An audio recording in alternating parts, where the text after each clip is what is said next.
ಅಯೋಧ್ಯೆಯಲ್ಲಿಂದು ಬಾಲರಾಮನ ಪ್ರಾಣ ಪ್ರತಿಷ್ಠಾಪನೆ ಹಿನ್ನೆಲೆಯಲ್ಲಿ ಇಂದು ಬಳ್ಳಾರಿ ನಗರದ ವಿವಿಧ ದೇವಸ್ಥಾನಗಳಲ್ಲಿ ವಿಶೇಷ ಪೂಜೆ ಸಲ್ಲಿಸಲಾಯಿತು. ಬೆಳಿಗ್ಗೆಯಿಂದಲೇ ಪೂಜಾ ವಿಧಿವಿಧಾನಗಳು ಪ್ರಾರಂಭವಾಗಿದ್ದವು.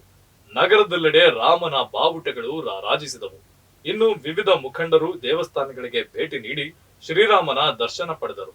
ಅಂತೆಯೇ ನಗರದ ಮೋತಿ ವೃತ್ತದಲ್ಲಿರುವ ಶ್ರೀರಾಮ ಮಂದಿರಕ್ಕೆ ಸಚಿವ ನಾಗೇಂದ್ರ ಅವರ ಸಹೋದರ ವೆಂಕಟೇಶ್ ಪ್ರಸಾದ್ ಸೇರಿದಂತೆ ಮೇಯರ್ ಬಿ ಶ್ವೇತಾ ಮತ್ತಿತರರು ಭೇಟಿ ನೀಡಿ ಸ್ವಾಮಿಯ ದರ್ಶನ ಪಡೆದರು.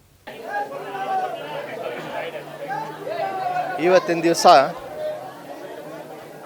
ಅಯೋಧ್ಯೆಯಲ್ಲಿ ಶ್ರೀರಾಮಚಂದ್ರನ ಪ್ರತಿಷ್ಠಾಪನಾ ಕಾರ್ಯಕ್ರಮ ಅಂಗವಾಗಿ ಇಡೀ ದೇಶಾದ್ಯಂತ ಶ್ರೀರಾಮಚಂದ್ರದ ಒಂದು ಪೂಜಾ ಕೈಂಕರ್ಯಗಳು ಎಲ್ಲ ನಡೀತಾ ಇರೋದ್ರಿಂದ ಇವತ್ತಿನ ದಿವಸ ನಾವು ಎಲ್ಲರೂ ಪ್ರತಿಯೊಬ್ಬರೂ ಆ ರಾಮಚಂದ್ರನ ಕೃಪೆಗೆ ಪಾತ್ರರಾಗಬೇಕಂತೇಳಿ ನಾವೆಲ್ಲರೂ ಸೇರಿದ್ದೀವಿ.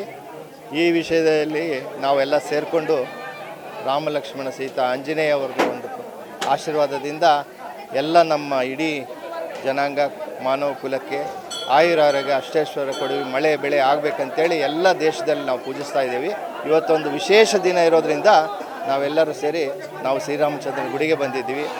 ನಾವು ಪೂಜ್ಯ ಮೇಯರಾದ ಶ್ವೇತಾ ಸೋಮು ಅವರು, ಸುನೀಲ್ ಅವರು, ನಮ್ಮೆಲ್ಲ ಮುಖಂಡರುಗಳು, ಗಾಲಿಂಗೌಡರು, ರಾಜಾರಾವ್ ಅವರು, ಅರುಣಜ್ಯೋತಿ ಅವರು, ಇನ್ನೂ ಅನೇಕ ನಮ್ಮ ಎಲ್ಲರೂ ಭಾಳಷ್ಟು ಜನ ನಮ್ಮ ಎಲ್ಲರೂ ಸೇರಿಕೊಂಡು ಇಲ್ಲಿ ಇಡೀ ಇದು ಅಂದರೆ ನಮ್ಮ ಮಾನವ ಕುಲಕ್ಕೆ ಶ್ರೀರಾಮಚಂದ್ರ ದೇವರು ಎಲ್ಲರಿಗೂ ದೇವರು ಇರೋದ್ರಿಂದ ಇಡೀ ದೇಶಾದ್ಯಂತ ಇವತ್ತು ಪ್ರಾಣ ಪ್ರತಿಷ್ಠಾಪನೆ ಅನ್ನೋದು ಒಂದು ವಿಶೇಷ ದಿನ.